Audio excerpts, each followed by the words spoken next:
तुमने साफ तौर पर सबसे बेकार फ्रैंक एबिलिटी हाइड्रेशन अवेकनिंग की थी। ये बस हर दिन स्कूल की घंटी के होंठ गीले करने लायक थी। तुम्हारे सभी क्लासमेट्स तुम्हारा मजाक उड़ाते थे और तुम्हें कूड़ा समझते थे, इसलिए कॉम्बैट के दौरान उन्होंने स्वाभाविक रूप से तुम्हें बेट बनाकर आगे धकेल दिया। लेकिन अगले ही पल तुम, जिसे बेट बनना था, हर चीज का कत्लेआम करने लगे। यह सब इसीलिए हुआ क्योंकि तुमने all things ascension system awakening कर लिया था, जिसने कभी बेकार मानी जाने वाली हाइड्रेशन को एक सुपर एस रैंक एबिलिटी में बदल दिया था। राथ ऑफ द सी गॉड। एक तेज आंधी सड़ी हुई जंग की बदबू को बहाती हुई छोड़ी गई स्टील मिल के अंदर से गुजरी। मेरे पीछे से एक हाथ ने जोर से मेरी पीठ पर धक्का मारा। मैं कुछ कदम लड़खड़ा गया और मेरे पैरों के नीचे मलबा लुढ़क गया। खुद को संभालने के बाद मैंने अपनी घिसी हुई स्कूल यूनिफॉर्म की कफ्स झाड़ी और सामने फैक्ट्री के पूरी तरह अंधेरे एंट्रेंस की ओर देखा। घने गुर्राने की आवाजें अंधेरे से आ रही थीं। कम से कम 1 दर्जन विंग्ड बीस्ट्स छायाओं में छिपे हुए थे। कूड़े जैसी एबिलिटी वाले कूड़े को आज्ञाकारी होकर बेट बनना चाहिए। जिन काय की आलसी हंसी मेरे पीछे से आई। जांग जोइस, जिन फैमिली का यह यंग मास्टर अपने हाथ में एक क्रिम्सन स्टाफ घुमा रहा था। स्टाफ पर नाचती लपटें उसके होंठों के कोने पर मौजूद तिरस्कार को रोशन कर रही थीं। स्काउटिंग ग्रुप अपनी पोजीशन पर रहे। तुम सब आंखें खोलकर ध्यान से देखो। लोली वीकलिंग्स का यही अंजाम होता है। दर्जनों असेसमेंट स्टूडेंट सेफ्टी लाइन से काफी पीछे खड़े थे। उनकी आंखों में दया भी थी और राहत भी। राहत इस बात की कि आगे धकेला गया बदकिस्मत व्यक्ति वे नहीं थे। कितना दयनीय है। फ्रैंक हाइड्रेशन तो बस थूक छिड़कने वाली बेकार एबिलिटी है। सुना है अवेकनिंग सेरेमोनी में इसका रैंक सबसे आखिरी आया था और इसे क्लास 2 में फेंक दिया गया। क्लास 2 तो रिजेक्ट्स के लिए कैनन फॉडर है। अगर इसे चुना गया है तो अपनी बैड लक को दोष दे सकता है। चारों ओर की फुसफुसाहटें मेरे कानों में पड़ रही थीं, लेकिन मैंने उन्हें पूरी तरह नजरअंदाज कर दिया। मैंने अपनी जेब से एक जंग लगा सिक्का निकाला। उसके किनारे बहुत पहले ही घिसकर चमकदार हो चुके थे। मैंने उसे लापरवाही से ऊपर उछाला और पकड़ लिया। मेरी नजर उदास फैक्ट्री एंट्रेंस पर नहीं गई। उसकी बजाय वह मेरे सामने तैर रहे हल्के नीले सेमी ट्रांसपेरेंट पैनल पर टिक गई। All things ascension system inactive. Current progress 99%। पूरा 1 महीना बीत चुका था। जिस पल मेरी अवेकेंड एबिलिटी को फ्रैंक घोषित किया गया था, उसी समय से यह पैनल मेरी विजन के ऊपरी दाएं कोने में लटका हुआ था। जब भी कोई मेरा मजाक उड़ाता या मुझे नीचा दिखाता, प्रोग्रेस बार थोड़ा आगे बढ़ जाती। 1 महीने की ठंडी निगाहों और अपमान ने प्रोग्रेस को जबरदस्ती 99% तक पहुंचा दिया था। अब सिर्फ आखिरी हिस्सा बाकी था। मेरे होंठों के कोने अपने आप हल्के से ऊपर उठ गए। यंग मास्टर जिन सही कह रहे हैं। अंदर के वाइन रोल से निपटने के लिए यंग मास्टर जिन की महान शक्ति पर ही भरोसा करना पड़ेगा। जिन काय ने अपनी आंखें सिकोड़ लीं। उस समय वह मेरे चेहरे का भाव पढ़ नहीं पा रहा था। किसी ऐसे व्यक्ति के चेहरे पर जिसे एवोल्यूशन डेन में धकेला जाने वाला हो, इतनी शांति नहीं होनी चाहिए थी। इसलिए उस क्षण उसे एक अजीब बेचैनी महसूस हुई, लेकिन वह बेचैनी आधे सेकंड से भी कम समय तक टिक सकी। उसकी अपार श्रेष्ठता की भावना ने उसे पूरी तरह निगल लिया। बस एक एफ रैंक नोबडी, एक बेकार आदमी जो मुश्किल से पानी की एक धारा निकाल सकता है। चाहे वह कितना भी शांत होने का नाटक करे, आखिरकार कुचल ही दिया जाएगा। बहुत बकवास हो गई, अंदर जाओ। टिंग। Extreme contempt from Jin Kai detected. Shock value फाल्सो 10। पैनल पर संख्या हल्के से उछली, लेकिन 99% वाला प्रोग्रेस फिगर बिल्कुल नहीं बदला। मैंने हल्का सा भौहें सिकोड़ लीं। 10 पॉइंट्स जुड़ गए थे, फिर भी प्रोग्रेस बार में कोई प्रतिक्रिया नहीं हुई। मैंने जल्दी से पैनल के निचले हिस्से की ओर देखा। वहां छोटे धूसर अक्षरों में एक पंक्ति लिखी थी। Activation requirement. Total shock value 10,000 points. Current accumulated value 9,910 points. Activation से मैं अभी भी 90 पॉइंट्स दूर था, तो ये सिर्फ थोड़ा सा बाकी नहीं था, पूरे 90 पॉइंट्स बाकी थे। बार केवल राउंड अप होने के कारण 99% दिखा रही थी। नए 10 पॉइंट्स जुड़ने के बाद कुल वैल्यू 9,910 हो गई थी। उसे भरने के लिए अभी भी 90 पॉइंट्स और चाहिए थे। पिछले महीने के अनुभव के अनुसार आम लोगों का तिरस्कार केवल 1 से 5 पॉइंट्स देता था। जिन कई जैसे यंग मास्टर का एक्सट्रीम कंटेम्प्ट भी केवल 10 पॉइंट्स देता था। बाकी के 90 पॉइंट्स केवल अपमान सहकर जुटाने में बहुत समय लग जाता। लेकिन अगर मैं ऐसा कुछ करूं जिससे वे पूरी तरह स्तब्ध रह जाएं। मैंने हाथ में पकड़ा सिक्का उछाला और फैक्ट्री के अंदर गहराई में देखा। अनगिनत ठंडी और संदेह भरी निगाहों के बीच मेरे होंठों के कोने पर एक अर्थपूर्ण मुस्कान उभर आई। चलो, किस बात के लिए पैर घसीट रहे हो? एक लैकी ने बेरहमी से मुझे जोरदार धक्का दिया। मैंने विरोध करना बंद कर दिया। उस धक्के की ताकत के साथ मैं फैक्ट्री के अंदर कदम रख गया। मेरे कदमों की आवाज खाली खंडहरों में ठंडी गूंज की तरह फैल गई। ऊपर टूटे हुए डोम से मौत जैसी सफेद दिन की रोशनी की कई किरणें नीचे आ रही थीं, जो जमीन पर फैली जंग लगी क्रॉस रेल्स को रोशन कर रही थीं। हवा में एक अजीब बदबू भरी हुई थी। हर दिशा से गुर्राने की आवाजें मेरे करीब आती जा रही थीं। छायाओं के भीतर तेल जैसे हरे रंग की वी आंखों की जोड़ियां चमक उठीं। एक अकेला रैंक 1 विंड वुल्फ संभालना बहुत कठिन नहीं था, लेकिन जब पूरा झुंड मिलकर हमला करता तो अकेला पड़ जाने पर रैंक 2 एग्जीक्यूशनर की भी खाल उधड़ जाती।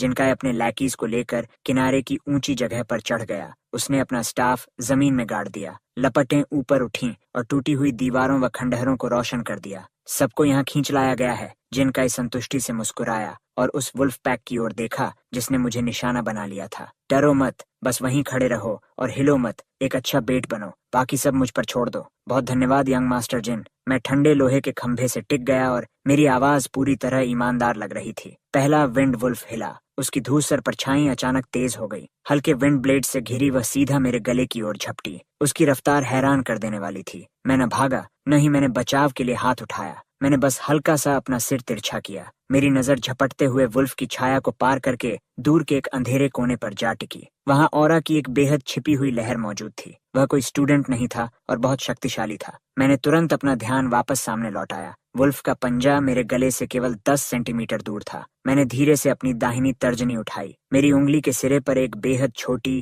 क्रिस्टल जैसी साफ पानी की बूंद बन गई। वही महत्वहीन फ्रैंक एबिलिटी, हाइड्रेशन। पानी की वह बूंद बिना किसी आवाज के बिजली की तरह निकली और सीधे विंड वुल्फ की दाहिनी आंख की टीयर डक्ट में जा लगी। वुल्फ का सिर झटके से एक ओर मुड़ गया। अचानक उठी जलन ने उसकी दिशा बिगाड़ दी। उसका सिर मेरे पीछे मौजूद लोहे के खंभे से जोर से टकराया। एक भारी धप्पे की आवाज हुई और वह वहीं बेहोश होकर गिर पड़ा। पूरा घटनाक्रम 1 सेकंड से भी कम समय में खत्म हो गया। अंधेरे में छिपी वह ऑरा अचानक मेरी संवेदनाओं में हलचल करने लगी। कितनी तीक्ष्ण नजर है। मैंने पीछे मुड़कर नहीं देखा। मेरे होंठों का कोना लगभग अदृश्य रूप से ऊपर उठ गया। पैनल पर संख्या चुपचाप बदल गई। टिंग, slight surprise from unknown observer detected. Shock value +5। Current accumulated value 9.9/15 points. 85 points remaining until 10,000। पर्याप्त नहीं, बिल्कुल भी पर्याप्त नहीं, लेकिन इससे कोई फर्क नहीं पड़ता था। मैंने सामने आग से खेल रहे जिनकाई की ओर देखा। असली प्रदर्शन तो अभी शुरू हुआ था। इस समय तक जिनकाई तीसरे विंड वुल्फ को भी मार चुका था।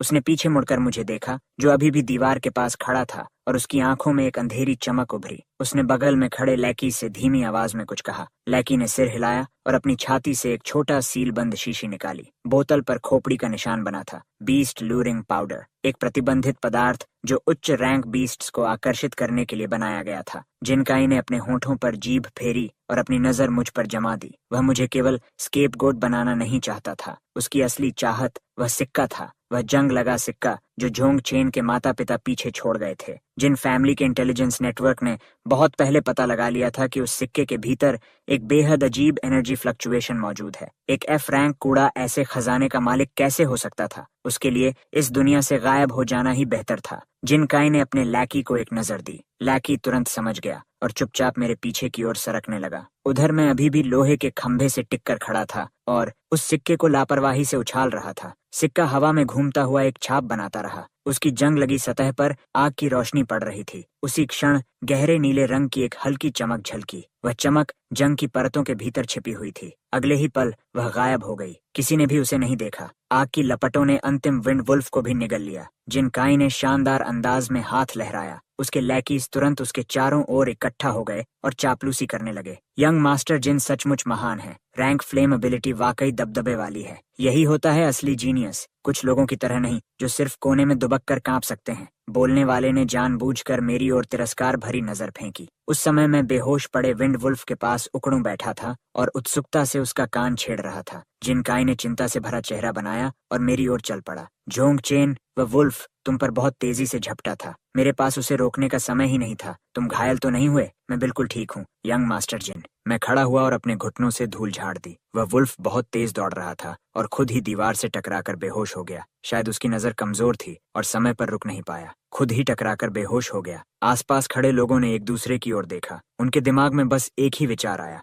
यह लड़का सचमुच बहुत किस्मत वाला है। जिनकाई ने कोई जवाब नहीं दिया। उसे इसकी जरा भी परवाह नहीं थी। वह केवल एक रैंक 1 विंड वुल्फ था। अगर मैं किस्मत से उससे बच भी गया था तो उससे क्या बदलने वाला था? असली घातक बैकअप प्लान अभी आना बाकी था। जिनकाई ने धीमी आवाज में अपने आदमियों को आदेश दिया, 5 मिनट आराम करो, उसके बाद हम कोर एरिया में आगे बढ़ेंगे। उसके बोलते ही एक लैकी पहले ही मेरे पीछे घूम चुका था। उसकी उंगलियों ने चीनी मिट्टी की शीशी का ढक्कन पकड़ा और चुपचाप घुमाकर खोल दिया। एक रंगहीन बिना गंध वाला पाउडर धीरे धीरे नीचे बिखर गया और बिल्कुल सटीक तरीके से मेरी यूनिफॉर्म के कॉलर के अंदर चिपक गया। बीस्ट लूरिंग पाउडर रंगहीन और गंधहीन था, लेकिन फिर भी मुझे एनर्जी की बेहद हल्की गंध महसूस हुई, जैसे बासी एनर्जी और खनिज अवशेषों के मिलने से निकलने वाली महक। आंखों के कोने से मैंने उस लैकी के पीछे हटते हाथ को देखा, फिर जिनकाई के पाखंडी चिंता भरे चेहरे को। मेरे मन में सब कुछ आईने की तरह साफ था। पैनल पर संख्या अभी भी शांत रूप से टंगी हुई थी। केवल साधारण तिरस्कार अब ज्यादा पॉइंट्स नहीं दे सकता था, लेकिन अगर आगे जो होने वाला था वह पर्याप्त नाटकीय हुआ तो बात अलग थी। मैंने कोई आवाज नहीं निकाली और न ही उन्हें बेनकाब किया। मैं बस आज्ञाकारी बनकर टीम के साथ कोर एरिया की ओर बढ़ता गया। मेरे चेहरे पर तनाव और कायरता का बिल्कुल संतुलित भाव था। मेरी एक्टिंग पूरी तरह मैक्स लेवल पर चल रही थी। छायाओं में लगभग 30 मीटर दूर लांग यू एक लोहे की बीम पर बैठी हुई थी। उसका काला मिलिट्री कॉम्बैट कोट हवा में हल्का सा लहरा रहा था। वह मिलिट्री द्वारा गुप्त रूप से भेजी गई एग्जामिनर थी। कुछ समय पहले मैंने जो पानी की बूंद वुल्फ की आंख में मारी थी और उसे अंधा कर दिया था, वह सब उसने साफ साफ देखा था। दिलचस्प। लांगयू ने मन ही मन यही मूल्यांकन किया, लेकिन बस इतना ही। उसकी दिलचस्पी जिनकाई की गतिविधियों में ज्यादा थी। वह बीस्ट लूरिंग पाउडर की गंध पहचान चुकी थी। मिलिट्री द्वारा प्रतिबंधित वस्तु का स्टूडेंट असेसमेंट में दिखाई देना ही अपने आप में जिन फैमिली के लिए भारी सजा का कारण बन सकता था। फिर भी उसने उन्हें रोकने की जल्दी नहीं की। वह देखना चाहती थी कि जिनकाई आखिर कितनी दूर तक जाने वाला है। साथ ही वह यह भी देखना चाहती थी कि एक निराशाजनक परिस्थिति में मैं कौन सा चुनाव करूंगा। क्या मैं टूटकर मदद की भीख मांगूंगा या ऐसा उत्तर दूंगा जिसकी उसने कल्पना भी न की हो। फैक्ट्री के कोर एरिया के भीतर का स्थान अचानक खुला और विशाल हो गया। जमीन पर फैले हुए विशाल पंजों के निशान देखकर हर कोई सन्न रह गया। वे निश्चित रूप से किसी वुल्फ के नहीं थे। उन पंजों के निशानों की चौड़ाई आधे मीटर से भी अधिक थी। किनारों पर लगी स्टील प्लेट्स ऐसे फटी और बाहर की ओर मुड़ी हुई थीं जैसे वे केवल पतली टिन फॉइल हों। लैकीज के चेहरे डर से पीले पड़ गए। यंग मास्टर जिन, ये निशान कम से कम रैंक 2 या उससे ऊपर के बीस्ट के लगते हैं, है ना? जिनकाई ने तिरस्कार से नाक सिकोड़ ली। हुम्फ, किस बात से डर रहे हो? ज्यादा से ज्यादा कुछ रैंक 2 बीस्ट्स बचे होंगे। मैं अकेला ही उन्हें साफ कर सकता हूँ। ये कहते समय उसकी नजर जानबूझकर मेरी पीठ के कॉलर पर गई। बीस्ट लूरिंग पाउडर को असर दिखाने में 15 मिनट लगते थे। जल्द ही मेरे शरीर से निकलने वाली गंध एक सिग्नल फ्लेयर की तरह बन जाती और आसपास के 3 लीग क्षेत्र के हर बीस्ट को यहाँ खींच लाती। तब अगर इस अफरा तफरी में एक F रैंक कूड़ा मर भी जाता तो कौन परवाह करता। जिनका मन ही मन समय गिन रहा था। उसके चेहरे की मुस्कान और भी शांत हो गई थी, लेकिन उसे क्या पता था कि मेरी गणनाएं उससे कहीं अधिक सटीक थीं। 7 मिनट बीत चुके थे। अभी तक कोई रैंक 2 बीस्ट दिखाई नहीं दिया था। केवल 2 संभावनाएं थीं। पहली, इस क्षेत्र में वास्तव में कोई रैंक 2 बीस्ट मौजूद नहीं था। दूसरी, इस क्षेत्र पर किसी और भी उच्च रैंक के ओवरलॉर्ड का कब्जा था और रैंक 2 बीस्ट्स उसकी टेरिटरी में आधा कदम रखने की भी हिम्मत नहीं करते थे। मैंने जमीन पर मौजूद आधा मीटर चौड़े पंजों के निशानों को देखा, फिर ऊपर डोम की ओर नजर उठाई जहां अनियमित आकार के बड़े बड़े छेद बने हुए थे। वे प्राकृतिक ढांचे से नहीं बने थे। किसी चीज ने बाहर से सीधे छत को तोड़कर इस स्थान में प्रवेश किया था और तब से यही उसका अड्डा बन गया था। मेरी हार्ट बीट स्थिर थी, केवल 2 बीट्स पर मिनट। तभी जमीन बेहद हल्के से कांपने लगी। कंपन की फ्रीक्वेंसी इतनी कम थी कि उसे महसूस करना लगभग असंभव था, जैसे धरती के बहुत नीचे कोई विशाल हृदय धड़क रहा हो। लैकीज ने अभी तक कुछ महसूस नहीं किया था। जिनका अभी भी दूसरों के साथ हंस बोल रहा था, लेकिन मैं पहले ही उस कंपन को पहचान चुका था। वह दूर से नहीं आ रहा था, वह हमारे पैरों के ठीक नीचे से आ रहा था। मैंने सिर झुकाकर 2 रेल्स के बीच मौजूद अंधेरी दरार को देखा। उस घुप अंधेरे में अचानक 2 गहरे लाल क्रूर प्रकाश बिंदु प्रकट हुए। वे ऐसे लग रहे थे जैसे लाल तपते हुए लोहे के 2 गोले अंधेरे में जल रहे हों। वे आंखें थीं। मैंने धीरे से सिर उठाया और शांत स्वर में कहा, यंग मास्टर जिन, लगता है आपने उस चीज की डोज थोड़ी ज्यादा इस्तेमाल कर दी है। ये सुनते ही जिनकाई के चेहरे का रंग बदल गया। उसका भाव अचानक जम गया। स्टील की जमीन एक भयंकर धमाके के साथ फट गई। फर्श के बीचों बीच एक विशाल दरार खुल गई। टूटे हुए पत्थर और रेल के टुकड़े शॉकवेव की ताकत से हवा में उछल गए। भूमिगत दरार से एक विशाल बीस्ट जो आकार में छोटे ट्रक जितना बड़ा था, हिंसक तरीके से बाहर निकला। Rank 2 beast iron clad rhino. उसके पीछे दूसरा निकला, फिर तीसरा। केवल 5 सेकंड के भीतर 12 आयरन क्लैड राइनोज जमीन फाड़कर बाहर आ चुके थे। उन सभी की निगाहें मुझ पर जमी हुई थीं, और अधिक सटीक रूप से कहें तो वे मेरी यूनिफॉर्म के कॉलर पर लगे बीस्ट लूरिंग पाउडर की गंध को घूर रहे थे। लैकीज के होश उड़ गए। वे हाथ पैर मारते हुए पीछे की ओर भागने लगे। आग की रोशनी में चमकता जिनकाई का चेहरा कागज की तरह सफेद पड़ गया। उसने सोचा था कि अधिक से अधिक 3 या 5 रैंक बीस्ट्स आकर्षित होंगे और फिर वह अफरा तफरी में मुझे मरवा देगा। लेकिन 12 यह अब किसी को केओस में मरवाने की साजिश नहीं थी। ये ऐसा डेथ ट्रैप था जिसे कोई भी साफ नहीं कर सकता था। सब लोग पीछे हटो, जिनकाई ने भर्राई हुई आवाज में दहाड़ लगाई और अपना स्टाफ जमीन पर दे मारा। आग की एक विशाल दीवार फर्श से उठी और कुछ समय के लिए राइनो हर्ड के रास्ते को रोक दिया। भागो! वह खुद मुड़ा और दौड़ पड़ा। कुछ कदम भागने के बाद उसने पीछे मुड़कर देखा। डटे रहो, मैं रिइंफोर्समेंट्स लेकर आता हूँ। उसकी एक्टिंग काफी विश्वसनीय थी, लेकिन उसके पैरों की गति जरा भी धीमी नहीं हुई। मैं अकेला अपनी जगह खड़ा रहा और जिनकाई वो उसके लोगों को पैसेज की गहराइयों में गायब होते देखता रहा। मेरे चेहरे पर कोई भाव नहीं था। मैं भागा नहीं। मुझे शॉक वैल्यू चाहिए था। मुझे ऐसा प्रदर्शन चाहिए था जो पूरी तरह विस्फोटक हो। दर्शक 30 मीटर दूर स्टील की बीम पर मौजूद था। वह छिपी हुई ऑरा अब भी वहीं थी, और राइनो हर्ड के प्रकट होने के बाद उसकी एनर्जी फ्लक्चुएशन पहले से कहीं तेज हो गई थी। सामने वाला व्यक्ति घबरा रहा था और यह सोच रहा था कि हस्तक्षेप करे या नहीं। मेरे लिए इतना ही काफी था। मैंने अपनी उंगलियां मोड़ी और तेजी से आसपास के टेरेन का निरीक्षण किया। जंग लगी रेल्स, गिर चुके सपोर्ट पिलर्स और आधा टूटा हुआ डोम। रेल्स की सतह पुरानी जंग से ढकी हुई थी और उनका फ्रिक्शन कोएफिशिएंट बेहद कम था। सपोर्ट पिलर्स पहले ही राइनोस के भूमिगत प्रहारों से हिल चुके थे और गिरने की कगार पर थे। डोम का टूटा हुआ हिस्सा ठीक राइनो हर्ड के ऊपर और थोड़ा बाईं ओर था। वहां से किसी भी समय मलबा गिर सकता था। फ्रैंक एबिलिटी हाइड्रेशन की सीमा लगभग 200 ml पानी कॉन्डेंस करने की थी। 12 आयरन क्लैड राइनोस के सामने यह मात्रा किसी खरोंच के बराबर भी नहीं थी, लेकिन मैंने कभी भी सामने से लड़ने का इरादा नहीं किया था। आग की दीवार बुझ गई। 12 आयरन क्लैड राइनोस एक साथ फट पड़े। उनके लोहे जैसे खुर जमीन को तोड़ते हुए मेरी ओर दौड़े। मैंने अपनी आंखें खोलीं। मैं पीछे नहीं हटा, बल्कि दाईं ओर कदम बढ़ाया और बिल्कुल सटीक तरीके से गिरे हुए स्टील क्रॉस बीम पर उतर गया। फिर मैं दौड़ पड़ा। भाग नहीं रहा था, बल्कि योजना के अनुसार आगे बढ़ रहा था। स्टील के ढांचे के सहारे मैं राइनो हर्ड के फ्लैंक की ओर मौजूद रेल एरिया की तरफ दौड़ा। मेरा रूट बेहद चालाकी से चुना गया था। हर कदम राइनो की विजन के ब्लाइंड स्पॉट पर पड़ रहा था। केवल 3 सेकंड में मैं रेल्स तक पहुंच गया। मैंने दोनों हाथ उठाए। मेरी सभी 10 उंगलियों के सिरों से पानी की बूंदें निकलने लगीं। मेरी बची हुई पूरी एबिलिटी उसी पल खर्च हो गई। प्रोजेक्टाइल्स के रूप में नहीं, बल्कि कोटिंग के रूप में। बूंदें फैलकर एक बेहद पतली वाटर फिल्म में बदल गईं। वह फिल्म ठीक उन 3 रेल सेक्शंस पर बिछ गई जिनसे होकर राइनोस को गुजरना था। इतनी पतली कि लगभग दिखाई भी न दे, लेकिन उतनी पर्याप्त थी। पहले आयरन क्लैड राइनो का लोहे जैसा खुर वाटर कोटेड रेल पर पड़ा। पहले से चिकनी और जंग से पॉलिश हुई सतह पर वाटर फिल्म के प्रभाव से फ्रिक्शन लगभग शून्य हो गया। 3 टन वजनी आयरन क्लैड राइनो अचानक अपनी ट्रैक्शन खो बैठा।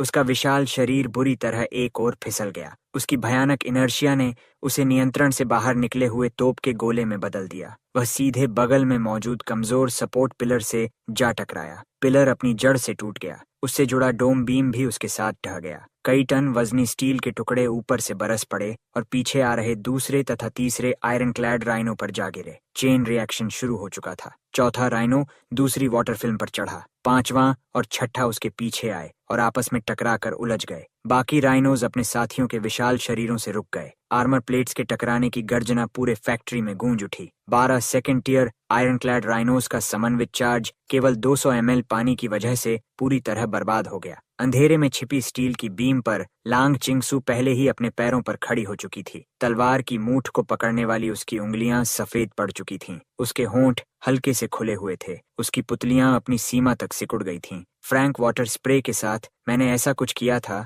जो केवल कॉम्बैट नहीं था, वह बड़े पैमाने पर बैटलफील्ड कंट्रोल था। उसके भीतर जो भावना उमड़ी वह साधारण आश्चर्य नहीं थी, वह एक विशाल अनियंत्रित शॉक था। टिंग, extreme shock from the unknown observer detected. Shock value +80। Current total 9.9995। Only 5 points remain before 10,000। फिर मुझे कदमों की आवाज सुनाई दी। जिनकाई वापस भाग कर आया था। इसलिए नहीं कि उसका जमीर जाग गया था, बल्कि इसलिए कि उस पैसेज को बीस्ट लूरिंग पाउडर से आकर्षित विंड वुल्व्स के एक और झुंड ने बंद कर दिया था। दोनों तरफ से फंस जाने के बाद और भागने का कोई रास्ता न बचने पर वह केवल वापस लौट सकता था। जिनकाई कोर जोन में घुसा, उसके सामने का दृश्य देखकर उसका दिमाग शॉर्ट सर्किट हो गया। 12 आयरन क्लैड राइनोस कबाड़ की तरह एक दूसरे के ऊपर ढेर बने पड़े थे। और मैं बिना किसी चोट के उनके बीच खड़ा था, एक जंग लगे सिक्के को हवा में उछाल कर पकड़ रहा था। मेरी नजर मुड़ी और जिनकाई की आंखों से मिली। यंग मास्टर जिन, रिइंफोर्समेंट्स कहाँ हैं? मैंने मुस्कुराते हुए पूछा। जिनकाई के होंठ बुरी तरह कांप उठे। उसका दिमाग सामने की जानकारी को स्वीकार करने से इनकार कर रहा था।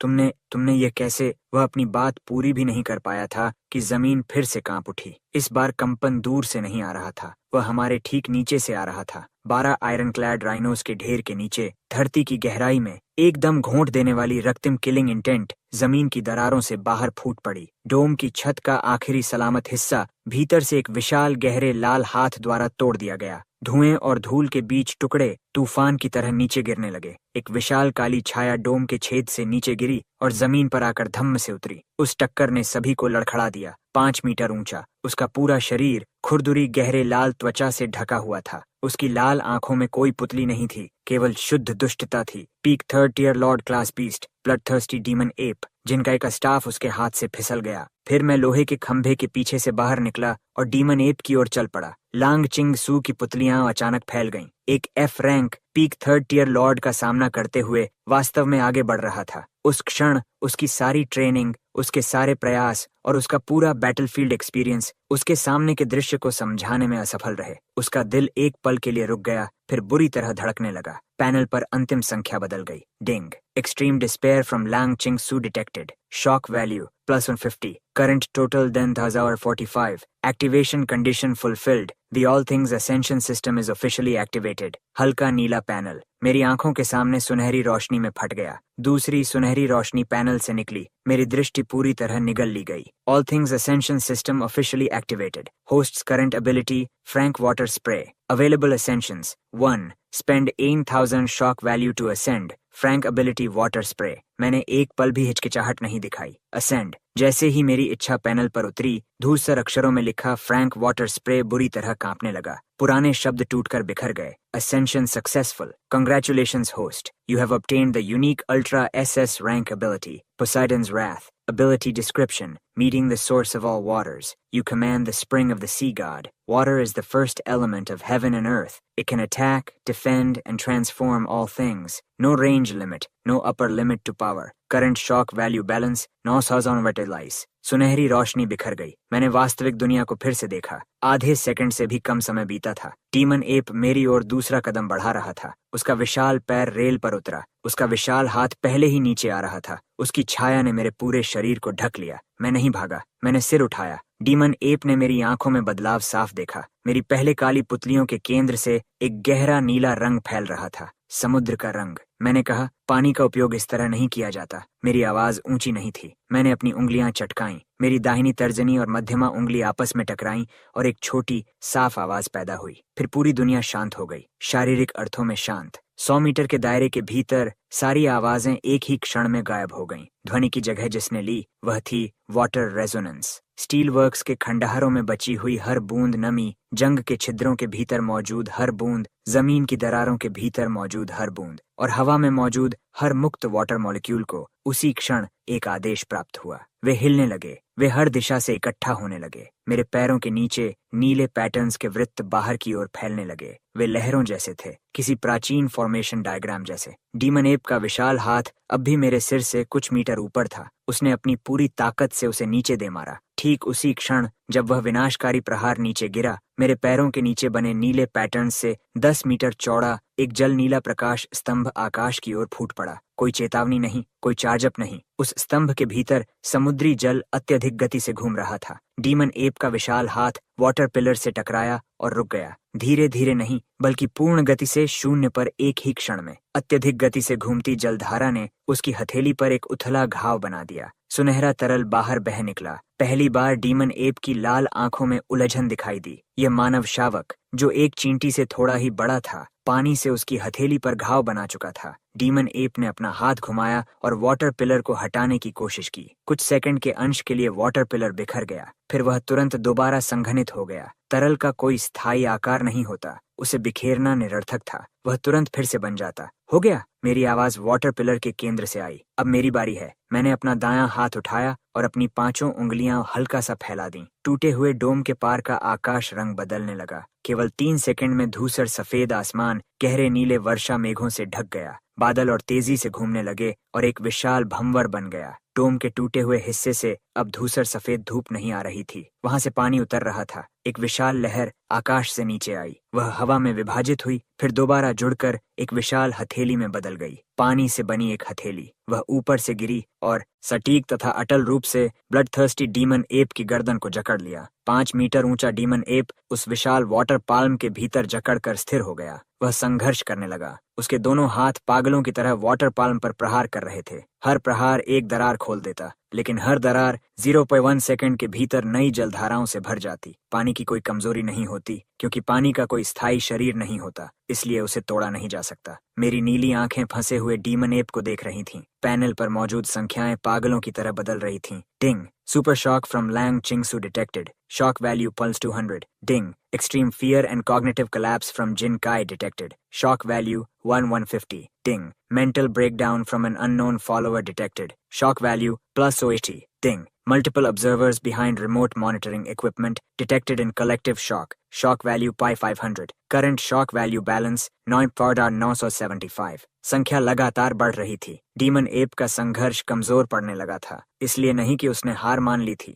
बल्कि इसलिए कि वाटर पाम की पकड़ लगातार मजबूत होती जा रही थी। फिर भी उसकी वाइटैलिटी समाप्त नहीं हुई थी। पीक थर्ड टियर लॉर्ड की लाइफ फोर्स किसी भी चीज से अधिक दृढ़ थी जिसका मैंने पहले सामना किया था। मैं केवल धीरे धीरे उसे खत्म कर सकता था, लेकिन डीमन एप ने संघर्ष करना बंद नहीं किया। उसने अपना विशाल मुंह खोला और रक्तिम किलिंग एनर्जी की एक लहर बाहर उगली। वह शक्ति सीधे वाटर पाम से टकराई। पानी में 3 मीटर चौड़ा छेद खुल गया, लेकिन वह छेद 0.2 सेकंड से भी कम समय तक रहा। आसपास का पानी तुरंत भर गया। मैंने हल्का सा सिर तिरछा किया। मैंने एक विवरण पर ध्यान दिया। जिस क्षण डीमन एप ने किलिंग एनर्जी ब्लास्ट छोड़ा, उसकी गर्दन की गहरी लाल त्वचा गहरे क्रिम्सन से बदलकर फीकी लाल हो गई। वह अपने कोर एसेंस का उपयोग करके लड़ रहा था। मैंने अपने चेहरे से सहज भाव हटा दिया। इसे लंबा खींचना निरर्थक था। हर अतिरिक्त सेकंड लांग चिंगसू की चोटों को और गंभीर बना रहा था। डिसइंटीग्रेट। केवल 2 शब्द। विशाल वाटर पाल्म ने आदेश का पालन किया। वह न तो कसी और न ही कुचली। वह विभाजित हो गई। केवल 1 सेकंड के भीतर वह विशाल हथेली 10,000 से अधिक सूक्ष्म जलधाराओं में टूट गई। प्रत्येक केवल 1 उंगली जितनी मोटी थी, लेकिन इतनी तेज गति से घूम रही थी कि नंगी आंख उनका पीछा नहीं कर सकती थी। High pressure water blades. 10,000 से अधिक हाई प्रेशर वाटर लाइंस एक साथ हर दिशा से काटने लगीं। डीमन एप की गहरी लाल त्वचा व आर्मर ग्रेड डिफेंस, जिस पर लांग चिंगसू की एस रैंक फ्रिजिड अरे केवल एक हल्का सफेद निशान छोड़ पाई थी, वाटर लाइंस के पहले स्वीप से ही 3 मिलीमीटर गहराई तक कट गई। दूसरा स्वीप 7 मिलीमीटर गहरा गया। तीसरा सीधे मसल लेयर तक पहुंच गया। डीमन एप ने पहली बार एक असली चीख निकाली। वह पागलों की तरह संघर्ष करने लगा, लेकिन वाटर लाइंस ठोस नहीं थीं। मुक्कों से उन्हें नष्ट नहीं किया जा सकता था। उसके मुक्के वाटर लाइंस के आर पार निकल जाते। वाटर लाइंस उसके गुजरते ही अलग हो जाती और अगले ही क्षण फिर जुड़कर काटना जारी रखती। केवल 3 सेकंड में डीमन एप का दाहिना हाथ कंधे के जोड़ से अलग होकर गिर गया। उसे एक बार से नहीं काटा गया था।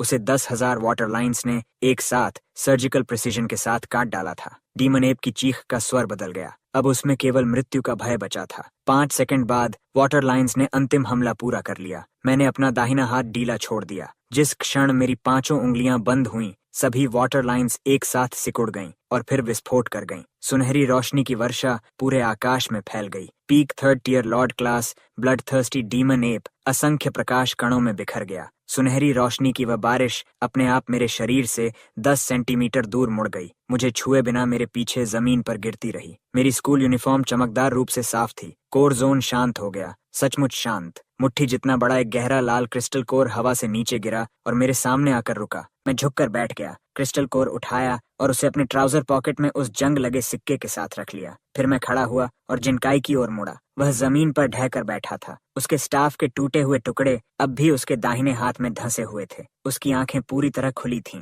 उसकी पुतलियां सुई की नोक जितनी सिकुड़ चुकी थीं। मैं उसके पास चला गया। मेरी यूनिफॉर्म पर धूल का एक कण नहीं था। मेरे चेहरे पर पसीने की एक बूंद नहीं थी। मैं शांत भाव से उसके सामने बैठ गया। मिस्टर जिन। जिनकाई के दांत और जोर से कटकटाने लगे। बीस्ट क्लोरिंग पाउडर काफी अच्छा था। अगली बार अपने साथ एंटीडोट भी रखना, एहतियात के लिए। जिनकाई की आंखों में बच निकलने का कोई रास्ता नहीं था। यह एक इल्यूजन होना चाहिए। ये जरूर इल्यूजन है। फ्रैंक, तुम्हारा फ्रैंक वाटर स्प्लैश, ये कैसे संभव है? उसने अपने सही सलामत बाएं हाथ को उठाया और अपने चेहरे पर जोरदार थप्पड़ मारा। उसकी आवाज पूरे खुले क्षेत्र में गूंज गई। लेकिन यह सपना नहीं था। मैंने उसे 2 सेकंड तक देखा और फिर खड़ा हो गया। खुद को मारना बंद करो, तुम्हारा चेहरा सूज जाएगा। ये कहने के बाद मैंने जिनकाई को देखना बंद कर दिया और लांग चिंग सू की ओर मुड़ गया। पैनल पर शॉक वैल्यू लगातार बढ़ रही थी। Detected, Jin Kai's entire world view has collapsed. Shock value 300। Lang Ching Su अब भी एक घुटने पर बैठा हुआ था। उसकी 2 वाइब्रेटिंग ब्लेड्स जमीन में धंसी हुई थीं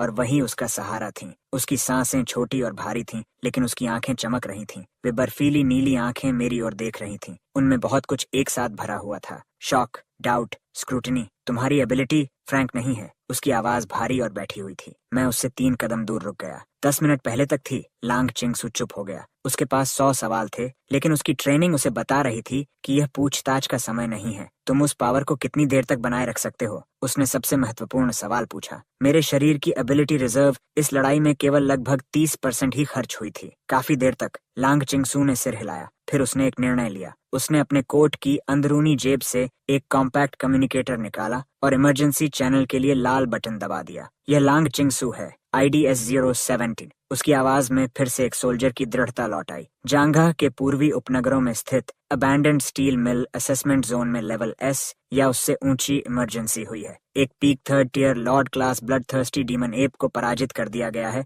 या गंभीर रूप से घायल किया गया है। घटना स्थल पर घायल स्टूडेंट्स मौजूद हैं। कम्युनिकेटर के दूसरी ओर 3 सेकंड तक सन्नाटा छाया रहा। फिर एक मध्यम आयु के व्यक्ति की संयमित आवाज सुनाई दी। पीक 3rd टियर लॉर्ड पराजित हो गया। लांग चिंगसू, क्या तुम्हें पूरा विश्वास है? कंफर्म्ड। क्या तुमने उसे हराया? लांग चिंगसू ने मेरी ओर देखा। मैं जमीन पर उकड़ूं बैठा था। अपनी जेब से वह जंग लगा सिक्का निकालकर मनोरंजन के लिए उछाल रहा था। सुनहरी रोशनी पूरे क्षेत्र में फैलने के बाद कोर जोन पूरी तरह बिखर चुका था और मैं उस विनाश के केंद्र में बैठा हुआ था, बिल्कुल साफ सुथरा, मानो बोर हो रहा हूँ। मैंने नहीं, लांग चिंगसू ने कहा। तो फिर किसने? दूसरी ओर से आवाज तुरंत आई। जिसने उसे हराया है वह कॉम्बैट असेसमेंट में भाग लेने वाला एक स्टूडेंट है। दूसरी ओर वाला व्यक्ति कुछ कहने ही वाला था कि लांग चिंगसू ने उसे बीच में रोक दिया। उसकी आवाज पूरी तरह सपाट थी। उसकी registered awakening ability level Frank है। कम्युनिकेटर 5 सेकंड तक बिल्कुल शांत रहा। फिर एक साफ टूटने की आवाज सुनाई दी। एक टी कप टूट गया था। Jianzhou military district eastern suburb branch के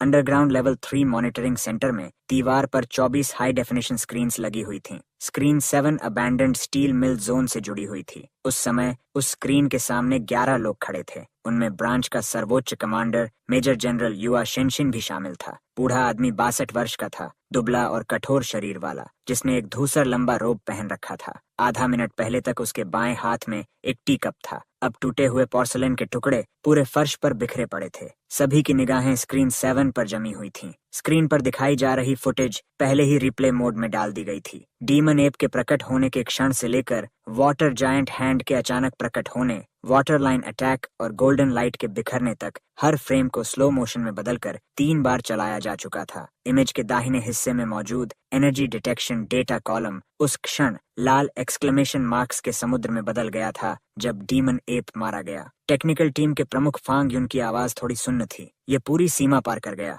हमने टाइप 7 एनर्जी डिटेक्टर लगाया था। उसकी मेजरमेंट सीलिंग SS रैंक के बराबर है। आज यह केवल मैक्स आउट नहीं हुआ, ये पूरी तरह ओवरफ्लो कर गया। पीक वैल्यू कम से कम SS रैंक सीलिंग से 40% ऊपर चली गई। मॉनिटरिंग सेंटर में कोई नहीं बोला। वह शेनशिन स्क्रीन पर दिखाई दे रहे स्कूल यूनिफॉर्म पहने स्टूडेंट को घूरता रहा। रिप्ले उसी क्षण पर रुका हुआ था जब लड़ाई समाप्त हुई थी। गोल्डन लाइट गिरने के बाद मैं कोर जोन के बीच में बैठा सिक्का उछाल रहा था। उसकी फाइल निकालो, हुआ शेनशिन ने कहा। 30 सेकंड बाद मेरी स्टूडेंट फाइल मेन स्क्रीन पर दिखाई गई। Name Jong Chen, age 17, awaken level F rank, ability water splash, notes none. ये बहुत ज्यादा साफ है। हुआ शेनशिन की नजर फाइल से हटकर फिर रिप्ले पर चली गई। इमेज में वाटर जायंट हैंड आकाश से नीचे उतर रही थी। सच कहें तो वह दृश्य किसी क्लासिकल म्यूरल की सुंदरता रखता था। SSS रैंक से भी ऊपर। फांग युन ने अपने डेटा को दोबारा जांचते हुए कहा, जनरल यूए, जहां तक मुझे पता है पूरे हैक्सिया फेडरेशन में वर्तमान में केवल 3 रजिस्टर्ड SSS रैंक अवेकन्ड हैं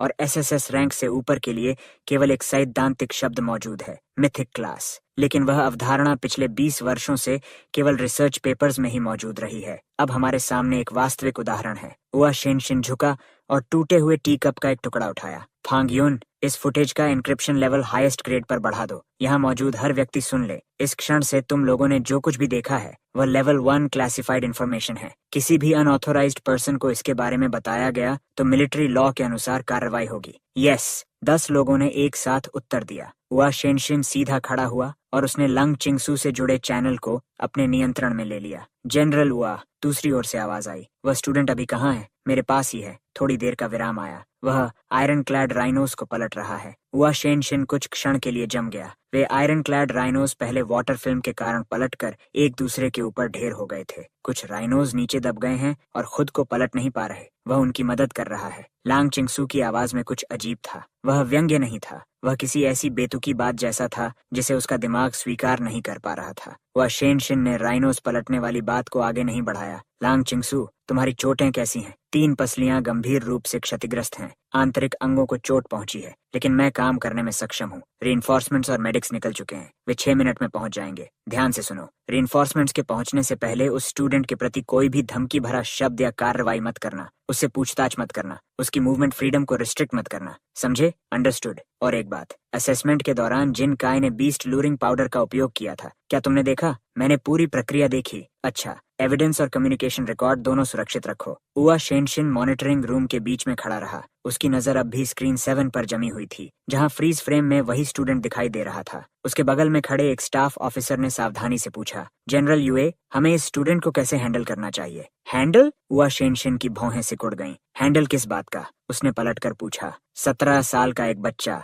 जिसे सबसे निचली क्लास में कैनन फॉडर की तरह आगे धकेल दिया गया था। उसके क्लासमेट्स ने उसके कपड़ों पर बीस्ट लूरिंग पाउडर लगाया और उसी मौके का फायदा उठाकर उसे खत्म करने की योजना बनाई। उन परिस्थितियों में उसने अपनी छिपी हुई अवेकेंड पावर प्रकट कर दी और तुम उसे सिक्योरिटी रिस्क कह रहे हो? स्टाफ ऑफिसर ने तुरंत अपना मुंह बंद कर लिया। हुआ शेनशिन कम्युनिकेशंस कंसोल तक गया और खुद रिसीवर उठा लिया। वह एक क्षण रुका। मुझे गैंगजा अवेकन एडमिनिस्ट्रेशन ब्यूरो से जोड़ो, फिर फेडरल मिलिट्री ब्रांच से जोड़ो और अंत में 3rd अवेकेंड एकेडमी के डीन से संपर्क कराओ। वही डीन जिसने उस स्टूडेंट को सबसे निचली क्लास में भेजा था। उसकी आवाज शांत थी, लेकिन मॉनिटरिंग सेंटर का तापमान मानो फिर कुछ डिग्री गिर गया। उसी समय अबैंडन्ड स्टील मिल के कोर जोन में मैं सचमुच आयरन क्लैड राइनोस को पलटने में मदद कर रहा था। 12 second tier ironclad rhinos इतने आज्ञाकारी थे कि लांग चिंगसू को लगा कि शायद उसे भ्रम हो रहा है। मैंने पानी की एक धारा से ऊपर पड़े राइनो की कमर को लपेटा और उसे धीरे से पलट दिया। जमीन पर उतरते ही राइनो ने अपने शरीर को झटका और सिर झुकाकर मेरे हाथ से रगड़ने लगा। रगड़ना बंद करो, तुम्हारी लार मेरे वाटर स्प्लैश से भी बदतर है। राइनो ने फिर रगड़ा। मैंने उसका सिर दूर धकेल दिया। कोर जोन में कुछ सेकंड के लिए हवा रुक गई, फिर दोबारा चलने लगी और बची हुई एनर्जी वेव्स को हर दिशा में धकेलने लगी। मैंने लॉर्ड क्रिस्टल कोर को अपनी हथेली में 2 बार घुमाया और फिर उसे वापस जेब में रख लिया। मेरी नजर पूरे खंडहर पर घूमी। जो अब भी जीवित था उनमें एक जयान था। वह फर्नेस के पीछे सिकुड़ा हुआ बैठा था और ऐसे कांप रहा था जैसे उसे बिजली का झटका लगा हो। फिर जिनकाई था। वह एक टूटे हुए पिलर से टिका हुआ था। उसका दिमाग 70 या 80% तक टूट चुका था, लेकिन वह अभी जीवित था। मैं उसकी ओर बढ़ा। मेरे कदम नपे तुल्ले थे। मेरे जूतों के नीचे बजरी चटक रही थी। हर आवाज खाली फैक्ट्री में दूर तक गूंज रही थी। 2 मीटर, फिर 1.5 मीटर। मैं उसके सामने बैठ गया। इस दूरी पर पेशाब और पसीने की मिलीजुली बदबू सीधे मेरे चेहरे पर आ रही थी। मैंने भौं तक नहीं सिकोड़ी। जिनकाई के दांत कटकटाने लगे। मेरे सवालों का ठीक से जवाब दो और यह मामला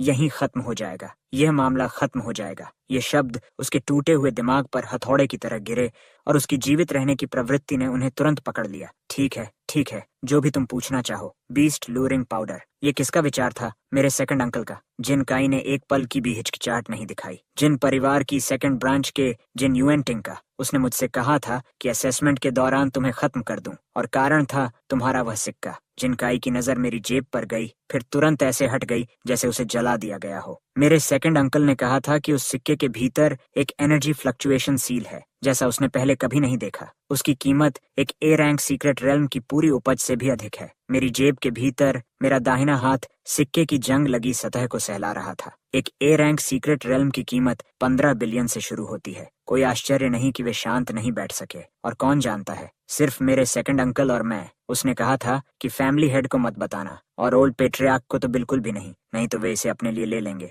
मैंने वह सब पूछ लिया था जिसकी मुझे जरूरत थी। जिनका मेरे चेहरे को घूर रहा था, उसमें किसी ऐसे संकेत की तलाश कर रहा था जिससे उसे लगे कि मैं संतुष्ट हूँ और शायद वह जीवित बच जाएगा। उसे वह संकेत मिल गया, या यूं कहें कि उसे लगा कि मिल गया है। मेरे होठों का कोना हल्का सा हिला। वह मुस्कान काफी कोमल लग रही थी। ब्रदर चैन, मैंने तुम्हें सब कुछ बता दिया है, मुझे छोड़ दो। मैं तुम्हें मेरे सेकंड अंकल से निपटने में मदद करूंगा। मैं तुम्हें जिन फैमिली के रिसोर्सेज भी दिला सकता हूँ। मैंने अपना दाहिना हाथ उठाया। उस हाथ में कोई पानी इकट्ठा नहीं हुआ। मेरी 5 उंगलियां खुली और धीरे से उसके सिर के ऊपर टिक गईं। दबाव बहुत हल्का था। तुमने जो कुछ कहा मैं सब याद रखूंगा। मेरी आवाज मेरे हाथ से भी हल्की थी। बहुत उपयोगी था, धन्यवाद। जिनकाई उस धन्यवाद से उलझ गया, लेकिन उसके बाद आने वाले शब्द कभी उसके मुंह से बाहर नहीं निकले। मेरे दाहिने हाथ की उंगलियों के पोर जिनकाई के कान के पीछे की त्वचा पर टिके, जो सिर के सबसे कमजोर बिंदुओं में से एक था, और मैंने पानी की एक महीन धारा निकाली। उसका व्यास 0.8 मिलीमीटर था, मानव बाल की सबसे पतली लट से भी पतला।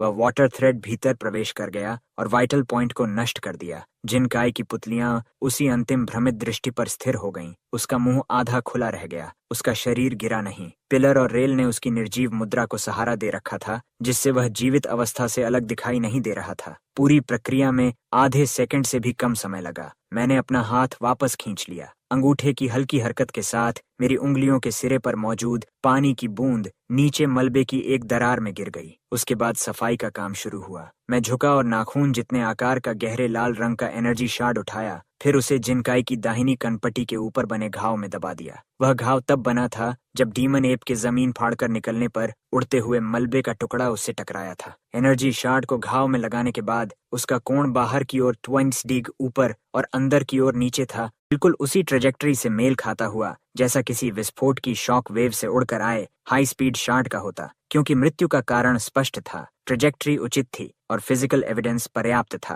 क्वालिफाइड। मैं फर्नेस के पीछे गया। जयान अपने शरीर को एक गेंद की तरह मोड़कर बैठा था। दोनों हाथ सिर पर थे और उसके शरीर की हर मसल कांप रही थी। हे! जयान झटके से हिला। उसकी बाहों के बीच की दरार से एक खून से भरी आंख दिखाई दी। मैं तुम्हें नुकसान नहीं पहुंचाऊंगा। मैं उसके सामने बैठ गया। जब रेस्क्यू टीम आए और सवाल पूछे तो सच बताना। असेसमेंट के दौरान एक 3rd टियर बीस्ट प्रकट हुआ, ऑफिसर लैंग चिंग सू, और तुम सबने मिलकर उससे लड़ाई की। तुम कोने में छिपे रहे और कुछ नहीं किया। जियान ने मेरे हर शब्द को अपने दिमाग में 2 बार दोहराया। और जहां तक जिनकाई की बात है, मैंने रेलवे ट्रैक्स की ओर ठुड्डी से इशारा किया। लड़ाई के दौरान उसे डीमन एप के एनर्जी शार्ड ने सिर में मारा। तुमने ये अपनी आंखों से देखा। जियान मुझे 3 सेकंड तक घूरता रहा, फिर उसने इतनी तेजी से सिर हिलाया कि लगा उसकी गर्दन ही टूट जाएगी। इतना भी मत करो, खड़े हो जाओ। तुम्हारी मौजूदा हालत में हकलाना सामान्य लगेगा। ज्यादा एक्टिंग करोगे तो पकड़े जाओगे। Ding detected Jian's extreme fear and submission, shock value +35। मच्छर की टांग भी मांसी होती है। मैंने मुड़कर लांग चिंग सू की ओर देखा।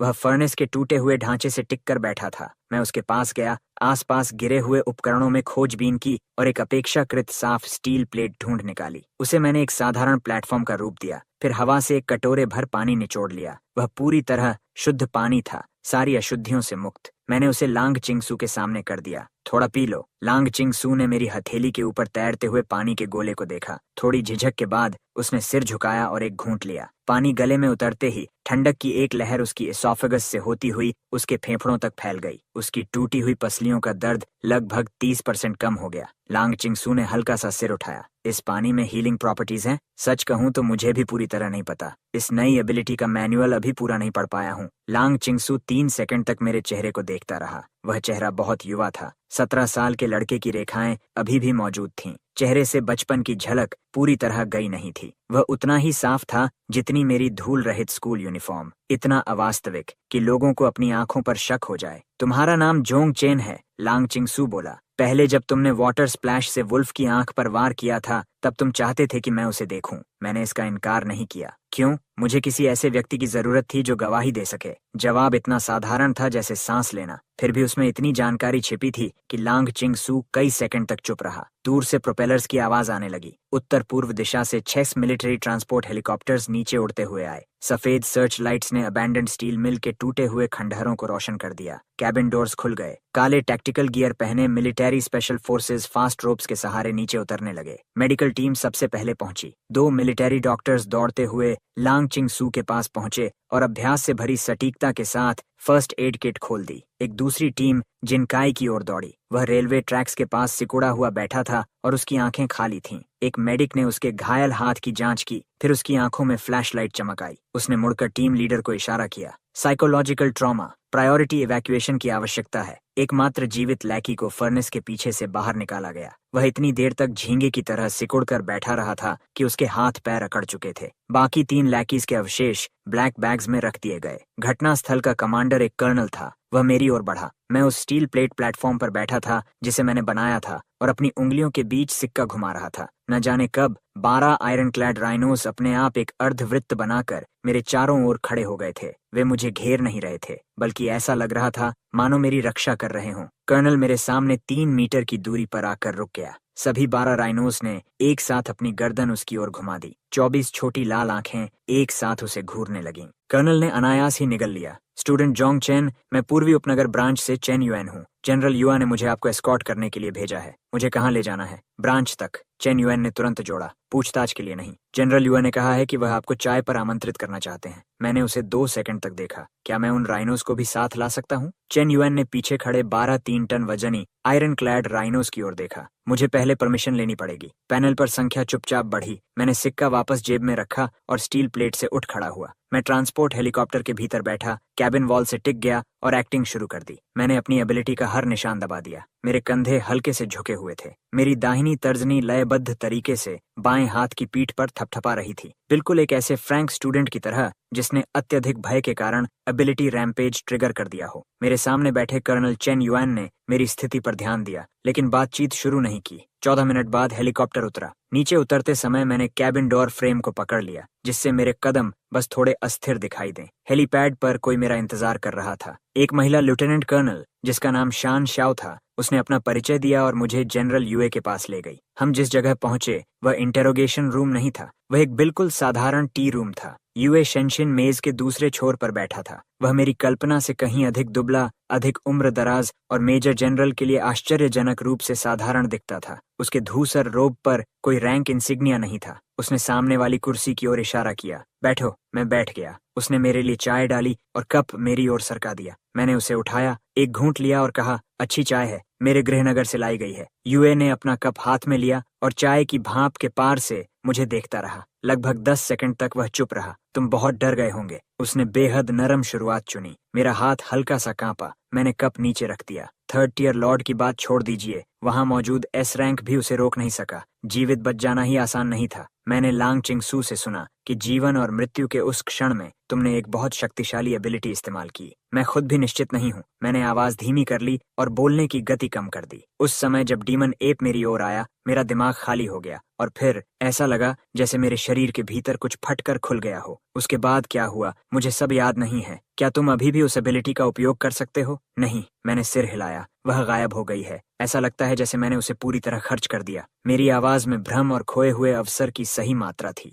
यूए शेंशिन ने मेरे हाथों को 3 सेकंड तक देखा, फिर चाय का घूंट लिया। जल्दी मत करो, एबिलिटी रैम्पेज के बाद डॉर्मेंट पीरियड सामान्य बात है। मैंने सिर हिला दिया। हम दोनों जानते थे कि मैं अभिनय कर रहा हूँ, लेकिन हम दोनों में से किसी ने भी उसे उजागर नहीं किया। जब हम तीसरे कप तक पहुंचे तब दरवाजे पर 2 बार दस्तक हुई और लेफ्टिनेंट कर्नल शान ने दरवाजा खोला। उसके चेहरे पर एक अजीब भाव था। वह यूए शेंशिन के पास गया और झुककर उसके कान में कुछ फुसफुसाया। यूए शेंशिन का हाथ जो टी कप पकड़े हुए था रुक गया। कंफर्म्ड? कंफर्म्ड। रीइंफोर्समेंट्स के पहुंचने से पहले उसके सिर के भीतर एक एक्सोटिक बीस्ट एनर्जी फ्रैगमेंट पाया गया। वह पहले ही गहराई तक घुस चुका था। वह मर चुका है। रीइंफोर्समेंट्स के पहुंचने से पहले, यूए शेंशिन ने दोहराया। दूसरे शब्दों में उसने पूरी बैटल फुटेज देखी थी। उसे वह क्षण याद आया जब डीमन एप विघटित हुआ था और एनर्जी फ्रैगमेंट्स पूरे आकाश में बिखर गए थे। गोल्डन लाइट का वह बादल पूरे कोर एरिया पर छा गया था। ऐसी स्थिति में कुछ एनर्जी फ्रैगमेंट्स का जिनकाई के सिर में घुस जाना और किसी वाइटल पॉइंट को भेद देना संभावना के हिसाब से पूरी तरह उचित था। परिवार को सूचित करो, आफ्टर एक्शन प्रोसीजर फॉलो करो। लेफ्टिनेंट कर्नल शान मुड़ा और चला गया। दरवाजा बंद होने के बाद टी रूम में फिर केवल 2 लोग बचे। यूए शेंशिन ने मेरी ओर देखा। मैं टी कप पकड़े हुए था। मेरे हाथ हल्के से कांप रहे थे। मेरी आंखें कप के भीतर की चाय पर टिकी थीं, जैसे मैं अब भी शौक से पूरी तरह बाहर नहीं आया था। यूए शेंशिन ने कोई सवाल नहीं पूछा। उसने बस मेरा कप फिर से भर दिया। 20 मिनट बाद मुझे इन्फर्मरी भेजने की व्यवस्था कर दी गई। जब मैं टी रूम से बाहर निकला, कॉरिडोर के मोड़ पर मेरी मुलाकात लांग चिंग सू से हुई। उसने साफ मिलिट्री पेशेंट यूनिफॉर्म पहन ली थी। उसकी छाती और पीठ पर मोटी सपोर्ट बैंडेजेस लिपटी हुई थीं। उसका चेहरा मौत जैसा पीला था, लेकिन उसकी बर्फीली नीली आंखें बेहद सतर्क थीं। ऑफिसर, मैं रुक गया। क्या तुम्हारी एबिलिटी रिकवर हो गई? कौन सी एबिलिटी? मैंने पूछा। ऑफिसर, मैं तो बस एक F rank water splash user हूँ। जो कुछ पहले हुआ था वह शायद डर की वजह से हुई स्ट्रेस रिएक्शन थी। अभी मैं अपनी उंगलियों से पानी की एक बूंद भी नहीं निकाल सकता। लांग चिंग सू ने मेरे चेहरे की हर मसल लाइन को स्कैन किया। उसने हर डिटेल को देखा। ये चेहरा बहुत युवा था। उस पर मासूमियत, उलझन और थोड़े से बचे हुए डर का मिश्रण था। ये बेहद विश्वसनीय था। अगर उसने अपनी आंखों से मुझे एक 3rd टियर लॉर्ड को एक हाथ से दबाते हुए न देखा होता तो वह स्ट्रेस रिएक्शन वाली बात पर विश्वास कर लेती। उसने उन 4 शब्दों को मन में घुमाया। Frank water splash. क्योंकि तुम डर गए थे इसलिए तुमने आसमान में स्टॉर्म क्लाउड कंडेंस कर दिया। क्योंकि तुम डर गए थे इसलिए तुमने 10,000 से अधिक हाई प्रेशर वाटर थ्रेड्स का उपयोग करके एक पीक 3rd टियर लॉर्ड को प्रकाश के कणों में बदल दिया। लांग चिंग सू मुझे घूरती रही। मैं भी उसे देखता रहा। हमारी आंखें पूरे 5 सेकंड तक एक दूसरे पर टिकी रहीं। सबसे पहले लांग चिंग सू ने ही बात की। फिलहाल के लिए मैं तुम्हारी कहानी मान लेती हूँ। उसने अपनी पेशेंट यूनिफॉर्म की जेब से एक कार्ड निकाला। उसने वह मुझे थमा दिया। कार्ड पर सुनहरी बॉर्डर थी और सामने 8 पॉइंटेड स्टार क्रेस्ट छपा हुआ था। ये मेरा पर्सनल रिकमेंडेशन पास है। इसके साथ तुम एकेडमी सिलेक्शन को स्किप कर सकते हो और सीधे कंपटीशन में इंडिविजुअल पार्टिसिपेंट के रूप में प्रवेश कर सकते हो। मैंने कार्ड लिया और उसे अपनी जेब में रख लिया। धन्यवाद ऑफिसर। लांग चिंग सू मुड़ी और चलने लगी। 3 कदम बाद वह फिर रुक गई, बिना पीछे देखे। जिनकाई अब नहीं रहा, मैंने समान गति से उत्तर दिया। मैंने अभी टी रूम में जनरल यूए को इसका जिक्र करते सुना। यह अचानक हुआ। लांग चिंग सू 2 सेकंड तक वहीं खड़ी रही, फिर आगे बढ़ गई। मैं दीवार से टिक गया और कार्ड को दोबारा जेब से निकाला। मैंने उसे फ्लोरेसेंट लाइट की ओर उठाया। हाई स्कूल लीग, एक ऐसा मंच जहां मैं और अधिक लोगों से मिल सकता था, अधिक रिसोर्सेज प्राप्त कर सकता था और शॉक वैल्यू के अधिक कंट्रीब्यूटर्स हासिल कर सकता था। पैनल मेरी विजन के ऊपरी दाएं कोने में शांत रूप से चमक रहा था। Current total shock value balance 13,740 points. संख्या अब भी धीरे धीरे बढ़ रही थी। जांग जोएस के पश्चिमी उपनगरों में स्थित जिन फैमिली एस्टेट। आंगन के बीचों बीच रखा रेड सैंडलवुड का लंबा टेबल 300 वर्षों का इतिहास रखता था। इस समय उसका केवल आधा हिस्सा बचा था। जिन जिनलिन ने अपना दाहिना हाथ वापस खींच लिया। लकड़ी के बिखरे हुए टुकड़े अब भी हवा में घूम रहे थे। वह 60 वर्ष से थोड़ा अधिक उम्र का था। उसके चांदी जैसे बाल सलीके से संवारे हुए थे। एक ही प्रहार में उसने 3 इंच मोटे रेड सैंडलवुड टेबल टॉप को बीचों बीच से 2 हिस्सों में बांट दिया था। उसकी नजर सामने रखे मिलिट्री डॉक्यूमेंट पर टिकी हुई थी। काले और सफेद रंग में छपा हुआ आधिकारिक नोटिस। साधारण भाषा में उसका मतलब केवल एक था। उसका बेटा मर चुका था। लड़ाई के दौरान उसे 3rd tier lord class exotic beast के एनर्जी फ्रैगमेंट ने वाइटल पॉइंट पर मारा था और उसकी मौके पर ही मृत्यु हो गई थी। अटैचमेंट्स में सीन फोटोग्राफ्स भी शामिल थीं। इंस्पेक्शन रिपोर्ट पर 1st क्लास मिलिट्री अप्रेजर के हस्ताक्षर थे। जिन जिनलिन की नजर जोंग चेन नाम पर 5 सेकंड तक रुकी रही। Frank ability, water splash.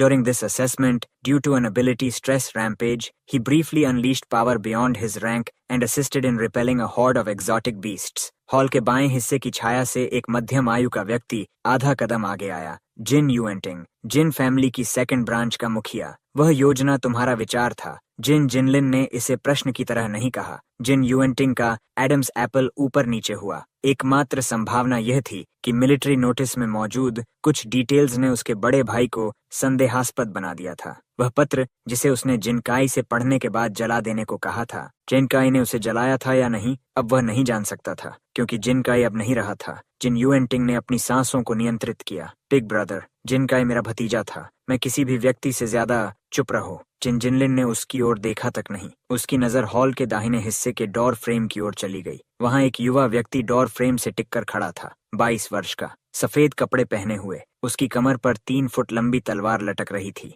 जिन जियानफांग जिन फैमिली की युवा पीढ़ी का सबसे बड़ा जीनियस था। उसकी एबिलिटी S रैंक जिन मेटल सोर्ड ऑरा थी। और वह पहले ही मिड थर्ड टीयर तक पहुंच चुका था। उसने अपने पिता की ओर देखते हुए शांत स्वर में कहा, फादर, मिलिट्री द्वारा जिनकाई की मृत्यु के लिए दी गई व्याख्या पूरी तरह तार्किक और अंदर से संगत है, लेकिन असली मुद्दा उसकी मौत का कारण नहीं है। असली मुद्दा वह व्यक्ति है जो जीवित बच गया। जोंग चेन, रिमीडियल क्लास का फ्रैंक, उसे सबसे पहले मर जाना चाहिए था। अंत में उसी ग्रुप के कम्बैटेंट्स पूरी तरह खत्म हो गए, फिर भी वह हेलीकॉप्टर में बैठकर जिंदा और पूरी तरह सुरक्षित वापस आ गया। चाहे किसी भी कोण से देखें, इसमें कुछ बहुत दिलचस्प है। टूटे हुए सैंडलवुड टेबल के उस पार बैठे जिन जिनलिन ने अपने बड़े बेटे को देखा और पूछा, तुम अगले बुधवार होने वाले हाई स्कूल लीग की बात कर रहे हो? जिन जियानफांग ने अपनी स्कैबर्ड पर हल्की थपकी दी। तब तक जोंग जोज के सभी अवेकेंड स्टूडेंट्स उसी पूल में होंगे। अगर जोंग चेन साइन अप करता है तो रूल्स के भीतर अरीना पर मैं छोटे भाई की ओर से उससे कुछ सवाल पूछ सकता हूँ।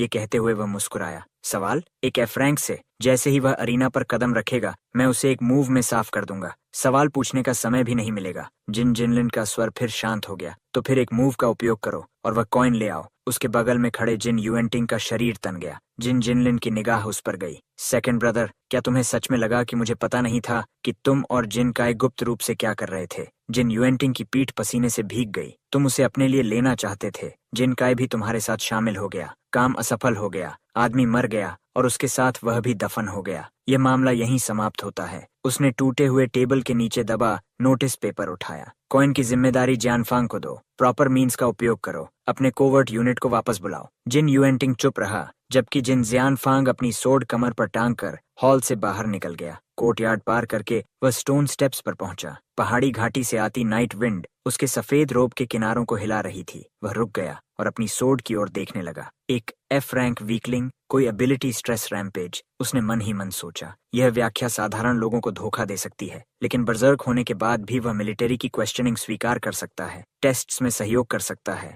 और जो हुआ उसे पूरी तरह सेल्फ कंसिस्टेंट लॉजिक के साथ बयान कर सकता है। ऐसा दिमाग रैम्पेज जैसा नहीं लगता, ये एक्टिंग जैसा लगता है। उसने सोड को 3 इंच बाहर खींचा और फिर वापस धकेल दिया। मेटल की साफ आवाज नाइट विंड में दूर तक गूंज गई। उसका चेहरा अंधेरा हो गया और उसकी आवाज रात की हवा से भी ठंडी थी।